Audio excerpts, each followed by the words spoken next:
నిలబడి కొట్లాడితే కష్టం ఎంత ఉంటుందో అర్థం చేసుకో. 130 కేసులు కట్టుకుని రోజుల కొద్దీ చెంచల్ కూడా చర్లపల్లి జైళ్ళ చిప్పకూడు తింటే నీకు తెలుస్తుంది నొప్పి ఏందో బాధ ఏందో. మా జీవితాలు పెట్టినాం రాజేంద్ర ఇలా కొట్లాడనికే.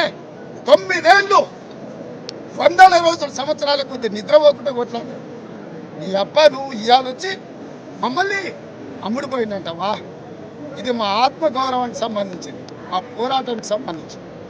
మేము ఏడు మంది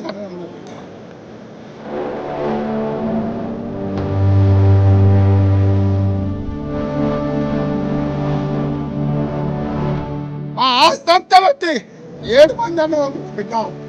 మా సర్వం పెట్టి కొట్లాడతాము. అమ్ముడు పోయి పట్టావా? కేసీఆర్ సర్వం పెట్టినా నా ఇంటికని కూడా లేడు. గుర్తు పెట్టుకో రాజేంద్ర. వాడి సర్వం దారబోసిన రేవంత్ రెడ్డి ఎంచుక కూడా కొనలేడు. కాలు కోటిని కూడా తాకలేడు బిడ్డ. 7 మంది అన్నదమ్ములం సర్వం పెట్టి కొట్లాడతాం. నువ్వు అనుకుంటున్న చిల్లర రాజకీయం అంటూ ఇది చిల్లర రాజకీయం కాదు. ఇది ఒక పోరాటం.